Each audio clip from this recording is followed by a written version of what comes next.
Okay, you're in for something interesting today. We've done the digging for you. Hmm.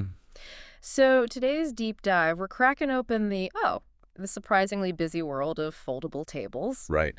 Not something you think about every day, maybe. Exactly.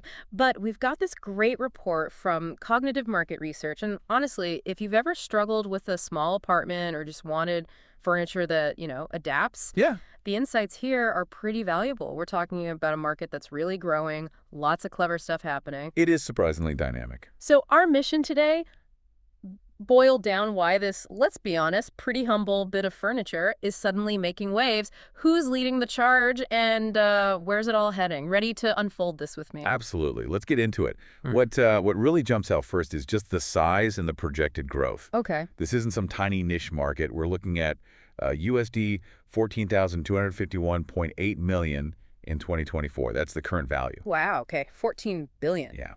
And then look ahead to 2032. The projection is USD 26,379.1 million. 26 billion? That's nearly double. It is. That's a compound annual growth rate, the CAGR, Mm, of 8.000%.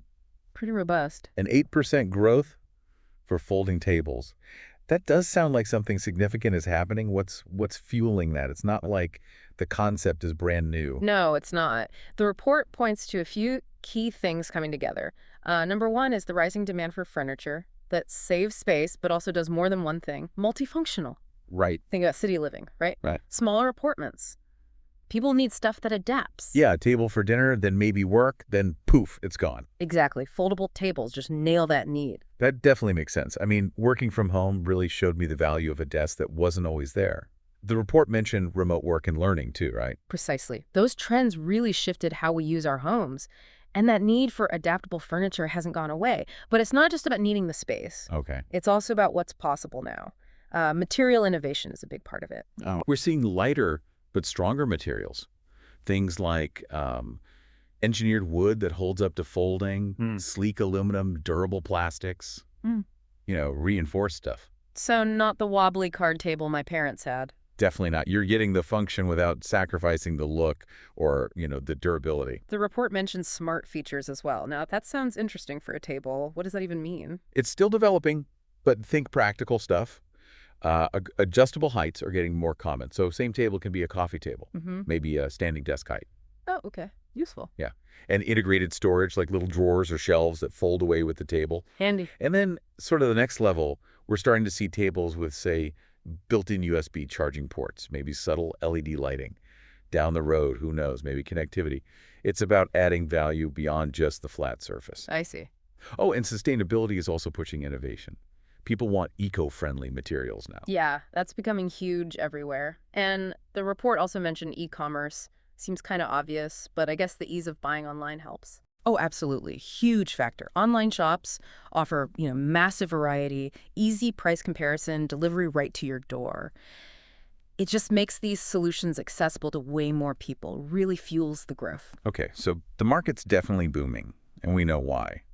How does the research figure out who the leaders are? What's the criteria for comparing these companies? They look at several things. Product innovation is a big one. Are they pushing the design, the function? Mm-hmm. Material quality, obviously, does it last? Is it well made?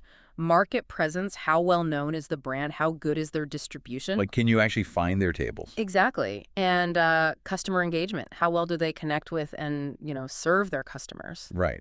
Beyond those broad ideas, what specific things make the top companies stand out? You mentioned revenue and market share are obviously key metrics. Yeah, those are the hard numbers, the outcomes. But looking at how they get there, Yeah. product innovation breaks down further. Think truly multifunctional designs like a console that becomes a dining table. The actual folding mechanism, is it easy? Is it reliable? Does it lock securely?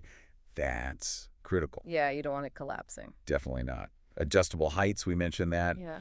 Modular designs, tables, you can maybe add sections to or shrink down. Ergonomics matter too, especially for work setups. And comfort, yeah. And those lightweight, durable materials, again, key for portability and just lasting a long time. So just having a hinge isn't enough anymore. You mentioned technology integration too. Yeah, even simple tech like built-in charging or some subtle lighting can add that extra appeal, especially for, younger or more tech-focused buyers. Gotcha. And where are these tables selling most? Geographically, North America and Europe are the big markets right now. Established demand, the infrastructure is there. But Asia Pacific, that's flagged as a really high growth area. Why is that? Rapid urbanization, rising incomes, more people needing space-saving solutions in growing cities. Makes sense. So you need a good product, good reach in key areas. What about getting it to people? Hmm. Distribution. Critical. A solid network, both physical stores and a strong online game, is essential. Partnering with big retailers, e-commerce sites, maybe even designers, that Right. helps. Great. And like we touched on, sustainability. That's becoming a real decision driver for consumers. Companies that focus on that are gaining an edge. Okay, all right. Let's name names. Who are the big players, according to this report? Well, there's a fair few significant ones globally. Lifetime Products, Costco Products, Mecco Corporation, National Public Seating, Flash Furniture, also IKEA, Mainstays, Office Star Products, Corel Inc., Castell Furniture. Some familiar names in there. Yeah, but the report specifically calls out Lifetime Products, Costco, Mecco, National Public Seating, and Flash Furniture as the real key players, the top tier, basically. Okay, the top 5. Now, this is where the report took a turn I didn't expect. Foot massagers. It seemed a bit random. Yeah. Why bring that market into a discussion about tables? Huh. Yeah, it seems like a left turn, but there's a reason. It's used as a comparison, a way to look at market dynamics in a different sector. Okay. By looking at foot massagers, another consumer good, we can see how different companies become leaders using different strategies. Do the same principles of, say, innovation or branding apply? It's about finding broader patterns. Ah, I see. A comparative case study, sort of. So who leads in foot massagers and how? The report mentions Panasonic is big, about 20% market share, focusing on advanced tech. Homedics has around 18%, more about affordability, making it accessible. Right. Brio has 14%, kind of premium tech, things like acupressure. Osim's got 12%, known for luxury, high-end design. And Inyeta has 10%, focusing on traditional Japanese massage techniques, precision. Interesting. So you've got tech leaders, value leaders, premium players, luxury brands, all succeeding in different ways. The idea is we might see similar niches or strategies in foldable tables. Exactly that. Yeah. Just like with massagers, table companies differentiate through design, materials, price, brand image. They're targeting different needs and preferences. The core idea dominate by meeting specific needs really well that applies across different markets. Okay, that makes the connection much clearer. It gives a good lens to view the table market. So back to tables. What challenges do those top 5 players face? They can't just cruise, right? Oh, absolutely not. Established brands are definitely feeling pressure from newer, often more agile players. How so? Well, one big threat is just changing tastes. There's a growing desire for more modern, lighter-looking designs, things that are aesthetically pleasing, not just functional. Mm-hmm. Newer brands often jump on minimalist trends, focus on portability, and this is key, really push eco-friendly materials. That resonates a lot today. So just being known for sturdy tables isn't quite enough if the style feels dated or they're not using sustainable stuff. Pretty much. Plus, you've got the whole e-commerce and direct-to-consumer thing. Right. New brands can pop up online, sell directly, skip the middlemen, and often offer really competitive prices. They build that direct link with customers. That forces the big guys to rethink their own sales channels and costs. Seems like the game is changing. So if you're a new company trying to break into this foldable table market, what does the report say you need to do to succeed? It really boils down to 3 things. Mm-hmm. Differentiate your product, make it affordable, and really engage with your customers. Okay. How do you differentiate? Innovation, again, both in materials using sustainable options like bamboo or recycled plastics is a huge plus, and in design. Think about features that genuinely make life easier. Those adjustable heights, really compact storage, super easy setup, tangible benefits. And affordability. That's always tough for newcomers. True. But using lean manufacturing, smart supply chains, Mm-hmm. that helps keep costs down so you can compete on price.